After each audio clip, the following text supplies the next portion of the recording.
the way, the rejection queen is what we've labeled her coming into today's match, Michelle Gumabao. That's right, rejection queen in a positive way. The term seems to be parang on the negative side, but definitely blocking an essential part in volleyball, and she produced some points. So she wasn't content in just blocking or having touches off the block, but she converted them into offensive blocks, therefore getting the point. She averages around 3.5 blocks per game, which is about close to 1 block per set. And she's our league's #1 blocker. Michelle Gumabao will definitely be a factor over at the net in today's match. What a pace being set by Michelle Gumabao defensively for De La Salle very early in the season. Let's see what's on her mind coming off an awesome defensive performance in their last game as we check in with Bea Coronel. Okay, so Michelle, you guys almost lost it in your previous game, but you came through with a win. So what did you do differently in the last set? In the last set, maybe we changed our plays more, so we became more aggressive and we worked as a team. I think in the third and fourth set, we became more complacent compared to the first 2 sets, which we won already.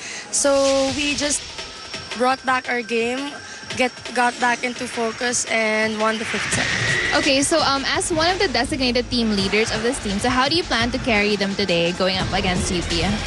Going up against UP, we know that we have the capability to win this game as of the last games that we've won. We just want to play our game the way we do it in practice, the way the intensity that we play during practice. So we just want to bring it out here today and just play our game and play as a team. Okay, that was Michelle Gumabao of the DLSU Lady Spikers. There is the realization that they kind of slacked off against FEU in the final 2, well, not final 2 sets, but the 3rd and 4th set. Kaya medyo napadala sila sa 5th set against the Lady Dams. That's right, and Michelle said it the right way. The 5th set, they started to become more aggressive again. It means that during the 3rd and the 4th, they really slacked off. No? Medyo natinaman sila ng konti, and they thought they were going to coast along, but it didn't happen that way. So they had to work harder in the 5th. And I guess the key, like what you said, is to play their game from start to finish. So set the pace. All right, let's talk about the University of the Philippines, the Lady Maroons. So far, struggling at 0 and 4 in the standings. They won a set against last year's first runner-up in their last game over the weekend, but still, they came up short as they were finished in 4 sets by the Tigresses. That's right. This was a good start for this match for the UP Fighting Maroons. They were down in this set by about 5 points going to the 20s mark, but suddenly they served it out. They had like a couple of 4 or 5 service aces that surprised UST, and that really changed the tide for this first set, and they won it. But of course, volleyball, you gotta win 3 sets. Winning 1 set is not enough. And the turnaround came in the second set. UST nagising and finally closed it out in 4. This 4th set, 25-18 total output, 97 for the Tigresses and only 74 for UP. Pero sayang, maganda yung naging first set win nila, and hindi nakabawi. At ang UST naman nagtuloy-tuloy nagising, and they won that in 4. And look at the spiking department. Obviously, UST being the more aggressive offensive team will get the edge, 57-37. Blocks almost the same, but look at this, Eric. UP with 13 service aces compared to only 1. So looking at this match that they will have against De La Salle, if they get the same number of service aces, who knows? They might get the same result or probably winning a set. And after that UST match, baka they would have learned more. They would learn from experience, and they know that they have to continue after winning a set here in volleyball, and they should get probably a second one and hope to extend it to a 5th if that will be the case. Now, one of the problems for the Lady Maroons, we talked about this in their last game, was that the lack of offense for UP every time they go out on the court. We talked about support for the likes of Araneta, Henido, Chu, and it came against UST from one of the most unlikely sources, Jeza Las Marias, which caught the Tigresses by surprise. That's right, Las Marias was just spectacular in this match, and she did it so reluctantly. She was just smiling every time, and these points did not only come from the offense. She also had good blocks against Caballejo. She also had good blocks against, or defensive points against Maculangan. So look at this, 17 points, only 10 coming from the attacks, 5 from service aces, and 2 of them coming off of blocks.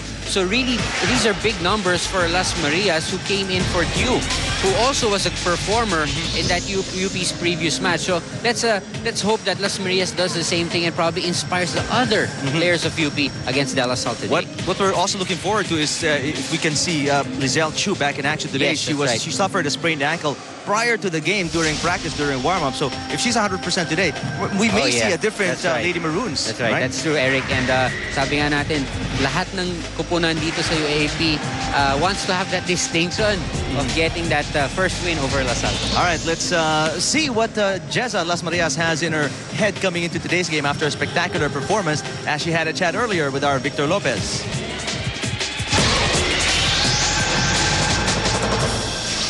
All right, hi Jeza. So, in your last game, you guys won the first set, but then afterwards, everything went downhill from there. What did you adjust naman coming into this game in order to improve your standings? So last game, in our first set, everything was fine. Tapos nung ibang sets na, nag-lapse na sa floor defense. So to be ready this game, nag-concentrate kami sa blockings and floor defense. All right, thank you very much. That was Jeza Las Marias of the UP Lady Maroons. Shy and soft-spoken, Jeza Las Marias, but she packs a huge punch, figuratively speaking. That's right. She got away with those points, avoiding the blocks of UST, but now they want to focus on their floor defense for this match. Can the Lady Maroons give the Lady Spikers of De La Salle their first loss of the season and, by default, get their first win? We'll find out when you come back with us right here on Studio 23.